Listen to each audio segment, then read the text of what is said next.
My name is Sunny Johnson, and I am a lover of the plants. I teach people about how to use plants and how to live more sustainably on Earth.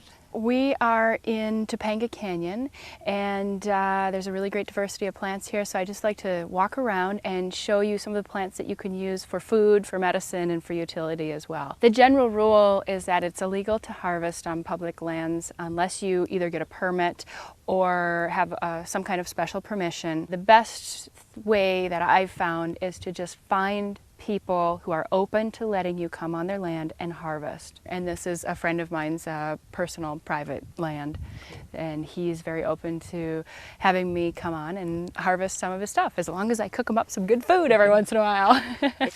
Spread some of the seeds out a little bit.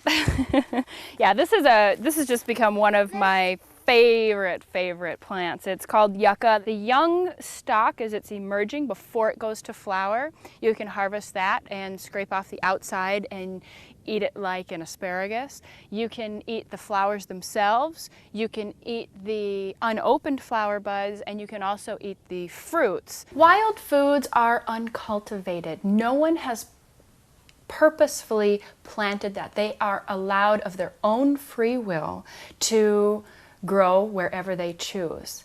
It doesn't mean that humans haven't intervened sometimes and made places more habitable for them. They have not, like many of our cultivated foods, been manipulated. Now, you can have a really cool integrated system where you're doing gardening and cultivated gardening, and the weeds that pop up in cultivated gardens are almost always going to be delicious edibles because they travel with humans. These plants are wild, but they have relationships. They have very old relationships with humans. So this is sticky monkey flower, and it got its name because it said that the little flowers look like monkeys, but it takes a really good imagination. The leaf is literally sticky to the touch. The best way that I've found to use it is just to make a really mild tea. It's got a real florally taste, and I usually mix it in with a little bit of green tea and some agave nectar. It's also called the one of the Band-Aid plants because you can stick it on your skin over a sore and it sticks. I guess I really see myself as an opportunist. Maybe I'm going out for a hike and all of a sudden I come across a tree that is loaded with juniper berries. So I stuff some in my pockets, I have some in my bra, I have some, whatever if I don't have a bag. But it's really just kind of being in tune with your environment so that if I'm traveling down the road at 70 miles an hour, hey, I see that tree over there. I'm going to pull over, I'm going to grab a bag from the back of my car and harvest. This is California buckwheat. They have these little angular seeds that I just throw it all in with the chaff included into a coffee grinder or blender. We make a lot of pancakes and, crepes and tortillas and things like that, mixing it again with half and half with like an unbleached white flour or whole wheat flour. It's going to be really nutritious with a lot of protein, trace minerals, and provides a really abundant food source for the winter. It is very, very dangerous to go out and just stick any plant in your mouth and see if it's edible. There are plants in North America that if you have one bite, they will kill you. You just don't fuck around. Yeah. But that said, there's, like less than 1% that are actually poisonous enough to really get you sick. Only harvesting something that you are 100% sure on your identification. So this is Ceanothus, and the really characteristic thing about this plant, the way that you can recognize it, is these old seed caps have a Mercedes-Benz symbol. But you can use the flowers and the berries as soap. In addition to the yucca, which you can also, when you're shredding it for the fibers, you can use that and it makes a great lather.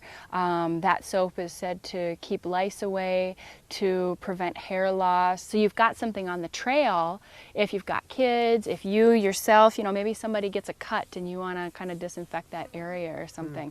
You can make soap right when you're out on the trail. One of the big misconceptions is that Native Americans were dirty and unclean. Well, they actually thought that the white folks were really stinky and dirty because they didn't know the plants to keep themselves clean. It is easier to go to the store and buy pay money and buy something. But you also have to spend probably a lot more hours working for somebody who's paying you than if you're going out and harvesting some of your own foods. So not only am I not spending as much on my foods, but I'm also getting physical activity, going out and doing that.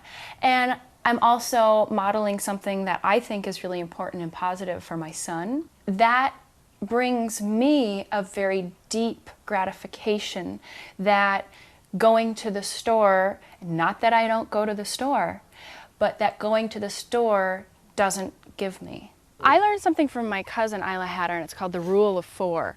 So the Rule of 4 is you pass by the first plant and you let that plant go to seed. You pass by the second plant so that the animals have it. You pass by the third so that if a brother or sister, someone who's coming behind you who needs the plant more than you do, has it available. And then you're therefore invited to harvest from the fourth plant. So that said, you just need to be really mindful. Stop, look around. Do you see a lot of these plants? Are they abundant? I always like to think of it as artwork. You look at the plant and maybe I have some scraggly part of the plant that, you know, if I harvest part of that, then it's actually going to increase the health of that plant if I take that part away. So it's looking at the whole picture for the broader ecosystem as well as the plant itself individually. See, look at all this California buckwheat that's blooming. Isn't that amazing? You'll see it all over on the hillsides around here in Southern California. Really, again, like I said, a super abundant plant.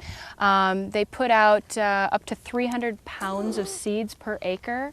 So here, you know, in a mixed-use system, you can have a really, really dense supply of food. So this one here is called Toyon or Hollywood because when the settlers came over, they thought that the red berries that ripen right around Christmas time looked like the hollies from back home in Europe. So they called it Hollywood, and the Hollywood Hills were covered with this large shrub or tree, hence the name Hollywood. What I like to do is dry them and then mix them with a little bit of applesauce and make a fruit leather. I've heard of people making kind of like an apple cider substitute and doing some different things. They do have some pectin in them, so they would probably make up into a jelly or jam. You can be anywhere and learn how to do this. Go to your public library, check out books on the topic. Usually with enough questioning, you can find people